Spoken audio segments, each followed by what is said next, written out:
You're welcome to this new edition, and in today's video I'm going to show you how to make Instagram account private on iPhone. So if you have an Instagram account and you are using an iPhone, you can easily make this account private on your iPhone.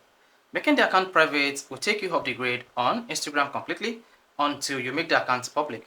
Nobody will be able to see you in the search, and Instagram will stop suggesting you for people on the platform.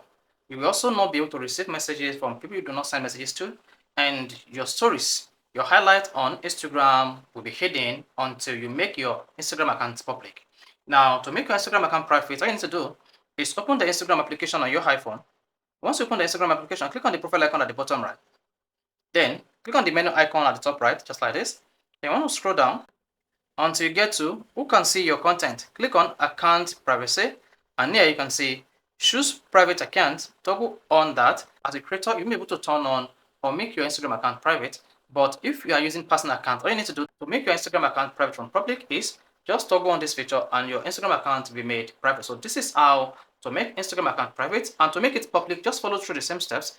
And then under account privacy, you want to switch to public account. If you found this really helpful, you want to hit the like button, don't forget to subscribe to our YouTube channel for more quality videos just like this.